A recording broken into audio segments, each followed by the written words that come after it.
up, gang? All right, it's been a while since I've had to speak to the camera. I was just joking about that with these guys that I don't really remember how to do it, but it's an exciting day.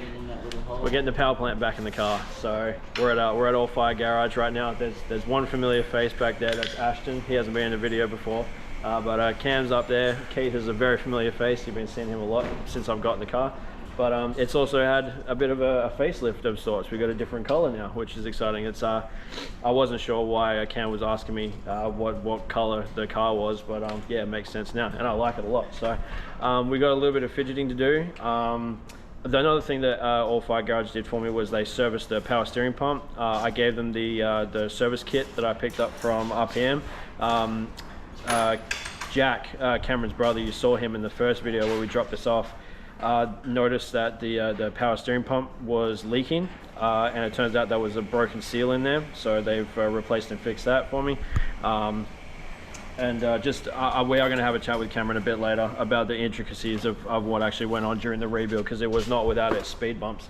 But yeah, just super excited to be back here and sticking the heartbeat back in the car. So drive shaft's got to go back in, power steering pump, and just yeah, all the fidgety stuff. Oh, U-joint's got to go back in there too. We're going to Loctite that one this time. We didn't do that last. So yeah, a bit of fidgeting, but you'll see a bit of a time lapse of what goes on here. So we'll get stuck into it.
And that is very soft element to do it.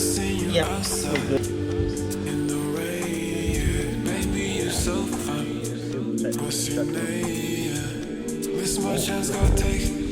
Alright gang, that's the end of tonight. Everything is bolted in, which is really nice. The header's back on. Water pump's got to go back on. I forget what else. Oh yeah, I'm going to bring the injection manifold over here tomorrow.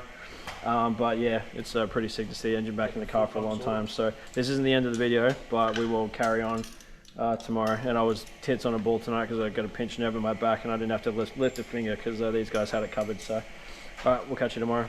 I don't know if I'm gonna make it. Clock countdown, time racing. Can't keep time, I'm wasted.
Alrighty gang, it is Sunday night, and for the first time in a long time, the whip is back in the garage, and there's an engine in it, which is sick.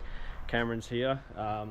He's been kind enough to help me unload at home, and he's been the mastermind behind this whole rebuild. So I'm going to ask him a few questions about how this actually came to be, because it wasn't without its speed bumps, as it were. So anything that comes to mind that's kind of stood out more so than the rest of them? Very complicated engine to build for something that should be so simple. It's for some reason just been so difficult, but it's now together and everything should be all good to go, and we're going to hope that it's all done and ready and we can turn some laps and finish some races. Yeah, that's the goal. Now can you, I know once I had a list of the things that you replaced. Can you, off the top of your head, think of what got replaced in this build? So, a long list. Yeah. But we got rod bolts, rod bearings, crank bearings, cam bearings, honing, everything, some machining, light machining, not too expensive. Then you go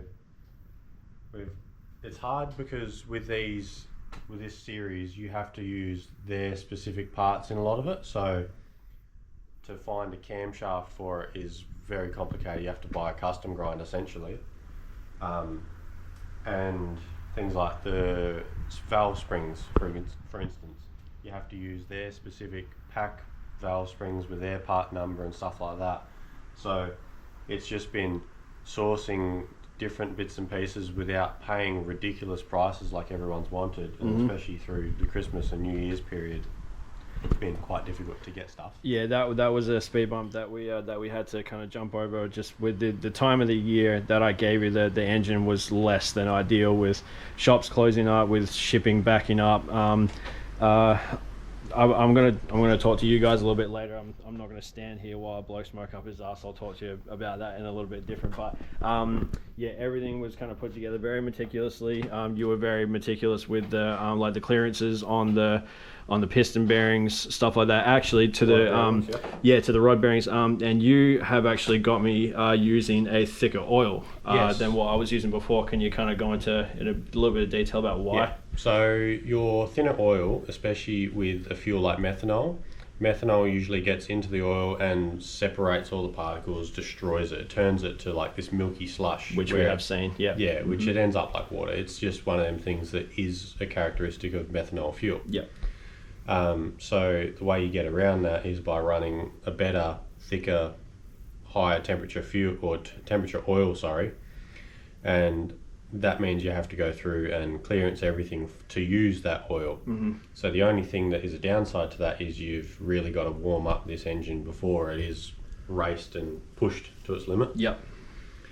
But other than that, there isn't much different apart from like oil pumps as well. So we've got an upgraded oil pump on this. Oh, I'd forgotten about that actually. Yeah, that's probably one of the biggest things. I just didn't even think about it. So upgraded oil pump and higher relieving spring, so it'll have more base oil pressure as well, which is always good, especially with methanol. But very basic, because you can't do too much to them, sadly. Just without LS1 bylaws. Yeah, just with the rules of the club and without cheating, because you can never do that. No. Some people do it, can't do it. And things like that, where it's just a little bit complicated to get around it, but it's together now, and hopefully this thing will stay together for a long time and we can actually do something. We can do some races, we can finish some flags, find some checkers. Yep, that's right. Okay, so one of the hurdles that we have to jump over in the next sort of couple of weeks, so we've got, I think it's 3 Fridays until we're due at the Motorplex to race. The only problem that we now face, not the only problem, but a problem that we now face, is that the only practice between now and when we're supposed to race is 2 days beforehand, because there's all the midweek shows coming up at the Motorplex, which has really thrown a wrench in our idea to actually take it to the track, warm it up, get oil changes, filter changes, all that kind of stuff. So we're going to be looking for a place to start it and warm it, to at least do the oil and filter change, just to make sure there's some heat in the engine, and get some of these new parts sort of worn in and warmed up, so we can get rid of any of that shrapnel that's going to be around in there when we first kick it over. We've got some ideas on how we're going to do that, but it's not set in concrete yet, so we'll be working on that. That's going to be our next sort of thing. So okay, that is I think they're about all the questions I had for Jack at the moment. Anyway, I'm sure there's going to be a lot more coming. But Brian, who's that? Again. Oh, hey Taylor, how are you? I'm Cameron Rowan. You've done it again. What did I call you? Jack. I called him Jack. His brother's Jack. I'm an idiot.